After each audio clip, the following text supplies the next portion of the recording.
নমস্কার দিদি, ভালো আছেন? ও, আজকে তো অনেকদিন পর আসলাম। তো হাসপাতাল থেকে আসার পর এখন আপনি কেমন আছেন বর্তমান?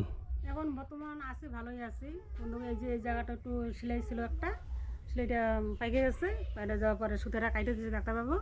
তারপরে এখন শুকাইতে আসতে আছে, তাও অল্প একটু আছে। আর এই জায়গায় একটা সুতা আছে। মানে ওখানে সুতি এখনো আছে? হ্যাঁ আছে। ওরা ওটা বার করেনি? বাইর করে না ডাক্তারবাবুকে, এখন আমি হাল লাগাবো না, যে এটা অপারেশন করার দিনে তারপরে বাইর করে দেবে। ও, এই ছোট যে আছে ওইটুকু আবার অপারেশন করতে বলছে হ্যাঁ এখনই? এখনই বলছে, আর বড় হয়ে যদি যাই পেলে বলছে আমরা হাল লাগাবো না, দূরে পাঠিয়ে দেবো। ও আচ্ছা আচ্ছা, মানে ডাক্তারবাবু বলছেন যে ওটা এখনই করলে ওরা করবে আর কি? হ্যাঁ, আর পরে যদি বড় হয়ে যদি নিয়ে যাই তাহলে করবে না। আচ্ছা আচ্ছা, না ওরা ঠিকই বলছেন। তো এখন কি ভাবছেন, ওটা কি এখন অপারেশন করাবেন? করাতে তো চাই, কিন্তু বাড়িতে সমস্যা, মা খুব অসুস্থ। দাদা একা লোক, এখন মার পিছনে যাবে না আমার পিছনে যাবে। ও, আপনার মা বর্তমান কোথায় আছে? মা কুচবিহারে আছে। কুচবিহারে কি মানে ডাক্তার দেখানোর জন্য গেছে? ডাক্তার দেখাতে গেছে। ও আচ্ছা আচ্ছা, তাহলে দাদা তো বাড়িতে নেই। দাদা বাড়িতে নেই। তাহলে মোটামুটি আপনি এই বর্তমান আগে যেরকম টিমটা আগের থেকে অনেক সুস্থ হয়েছে। হাতে নিয়ে যে মানে ঘুরে বেড়িয়েছেন আর কি, তার থেকে অনেকটা ভালো তো না? হ্যাঁ, অনেকটা ভালো আছে। যাই হোক, মানে খুব ভালো লাগলো আপনাকে। এখন মানে এখন তো কাজ বাজ করতে পারেন নাকি? হ্যাঁ, টাকটুক করি, বাড়ির কাজ টাকটুক করি। মানে বাড়ির কাজটা করেন আর কি? নিজস্ব কাজটা করলে তো কোনো অসুবিধা নেই না? না। তো যাই হোক, মানে সবার আশীর্বাদে আজকে আমার যেটা দর্শকবিন্দু আছে, হুম। ফলোয়ার্সরা আছেন, তাদের আশীর্বাদে, সবার আশীর্বাদে, সবার সহযোগিতায় আজকে আপনি হ্যাঁ, সুস্থ। হ্যাঁ, সবার আশীর্বাদে এটা সুস্থ হয়েছি। এটা আমার অবদান না, এটা সবার সবার অবদান, সবার ভালোবাসার জন্য আপনি আজকে বেঁচে আছেন আর কি। যেদিনকে আপনার অপারেশন করা হয় সেদিনকে কি বলবো, আমার তো মানে দম বন্ধ হওয়ার মতো অবস্থা, যে এমন একটা পজিশনে পড়ছি আমরা, মুখ দিয়ে কথা বেরোচ্ছিল না আর কি। অপারেশন করার দুদিন পর অনেক খারাপ খবর আসলো আমার কাছে। যাক, সবই উপরওয়ালার কৃপা, নাহলে আপনি এত এত তাড়াতাড়ি সুস্থ হতেন না। তা যাই হোক, এখন কি ভাবছেন? দাদা তো নাই, বাড়িতে নেই না এখন, ওটা কি অপারেশন করাবেন এর মধ্যে? এর মধ্যে মানে কি যাক, 2-3 মাস যাক, মা একটু সুস্থ হোক। আচ্ছা আচ্ছা, 2-3 মাস পরে তো সিদ্ধান্ত নিবে আর কি। যে মা কি খুবই অসুস্থ? হ্যাঁ, মা খুব অসুস্থ। আচ্ছা, আপনি বসেন, একটু কথা বলি।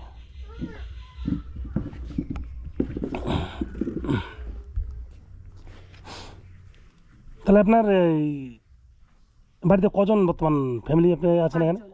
5 জন? হ্যাঁ, দাদা, বৌদি, বাচ্চা আর মা আর আমি। মানে দাদা, দেখেন, আপনার দাদা আপনার জন্য কিন্তু যথেষ্ট করছে। হ্যাঁ, অনেক কষ্ট। মানে এরকম দাদা খুব কম দেখা যায়, যে বোনের জন্য আমি দেখলাম যা। আচ্ছা, আপনার তো এর আগে অন্য জায়গায় বিয়ে হয়েছিল না? বিয়ে হয়েছিল, 2 মাস ছিলাম, 2 মাস পরে চলে আসছি।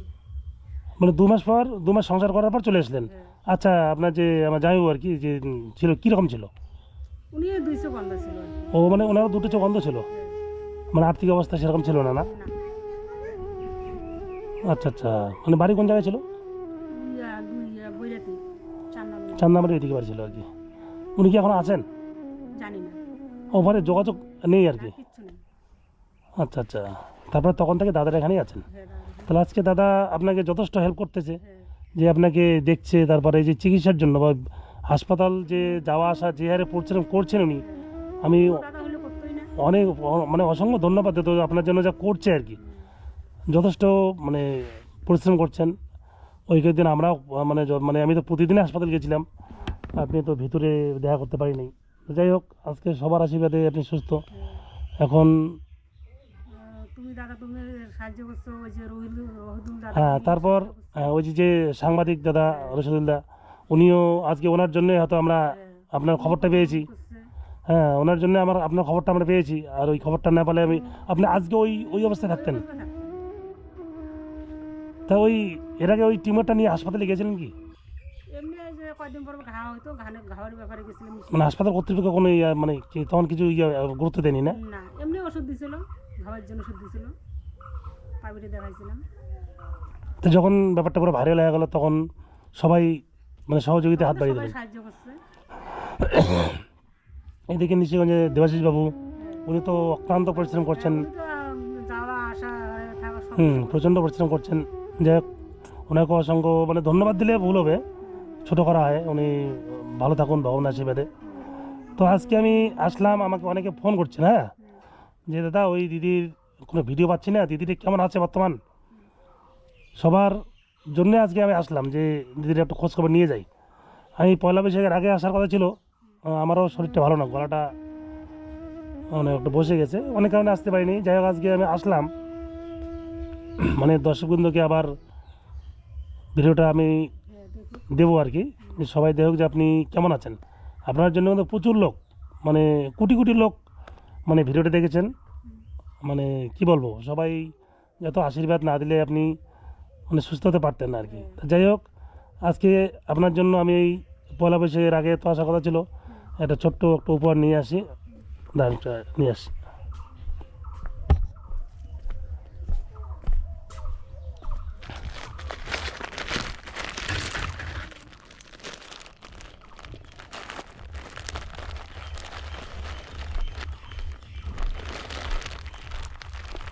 এই শাড়িটা বলবেন, হ্যাঁ আপনি খাওয়ার জন্য যে হরলিক্সটা আনছি, দুটো বিস্কুট আছে। ঠিক আছে, আচ্ছা আমি এটা কয়েকদিন আগে আসার কথা ছিল, আসতে পারিনি। তো আমাকে কয়েকজন ফোন করছে আর কি, দাদা একটু দিদি ভিডিও পালে আমরা মানে খুব খুশি হতাম, দিদি কীরকম আছে, এই জন্য আজকে আসা। যাই হোক দাদা বাড়িতে নেই। ঠিক আছে, ভালো হলো। তা আপনি ডাক্তারবাবু কিছু কাছে না। তোমার দর্শক বিন্দুর উদ্দেশ্যে কিছু একটু বলুন, যে তার সহযোগিতায় তারা সবার সহযোগিতা আজকে আপনি সুস্থ। সবাই সাহায্য করছে, অনেক অনেক লোক টাকা পাঠাইছে, ওই টাকাটা আমার খুব কাজে লাগছে। হ্যাঁ, তাদের কাছে অনেক ধন্যবাদ। যাই হোক আজকে আপনি অনেকটা সুস্থ, আমাকে খুব ভালো লাগলো যে মোটামুটি তো আমার আসাতে 1 মাস পার হয়ে গেলো না, 1-1.5 মাস হয়ে গেলো, আসতে পারিনি, অনেক প্রচণ্ড কাজের চাপে, অনেক মানে ব্যস্ততার মাধ্যমে আসতে পারিনি। তো যাই হোক আজকে আসলাম, আপনি ভালো থাকুন। আর ওই যে ডাক্তারবাবুরা যেটা বলেছেন আর কি, হ্যাঁ ওই বাকি টিউমারটা অপারেশন করার জন্য, হ্যাঁ, ওটা ওনারা খুব তাড়াতাড়ি করতে বলছেন আর কি। রাতে করতে বলছে আর কি। ওটা আগের থেকে বড় হচ্ছে না আবার, হ্যাঁ, ওই অল্প বড় হয়েছে। মানে আগের থেকে মানে এটা তার মানে এটা যদি অপারেশন করা না যায় এটাও ওই রকম রূপ নিতে পারে। হ্যাঁ, হতে পারে, ঝুলে আসতে পারে। তা যাই হোক ডাক্তারবাবুরা ঠিকই বলেছেন। তাহলে মোটামুটি 2 মাস পর আপনার একটু মাটা একটু সুস্থ হয় না। সুস্থ হোক।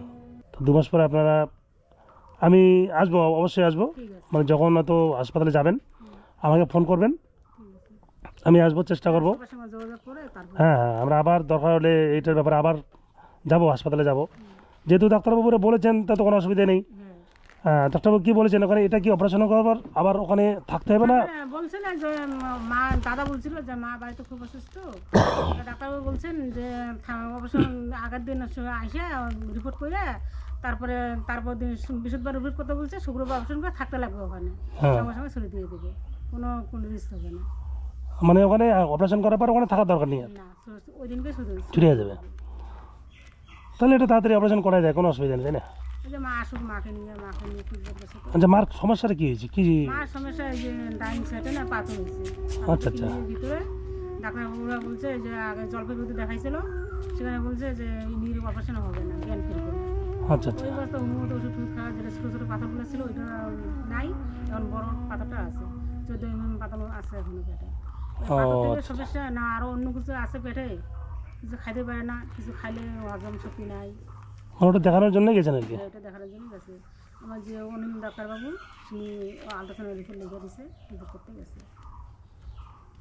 তা যাই হোক দিদি, আমি তাহলে আসলাম। হ্যাঁ আপনি দেখেন এটা যদি অপারেশন করা লাগে, আমরা করবে 2-3 মাস পরে করবে। 2-3 মাসের মধ্যেই, মানে দুর্গাপুজোর আগে আর কি এটা করার। ঠিক আছে, তাহলে নমস্কার দিদি, হ্যাঁ আসলাম, হ্যাঁ।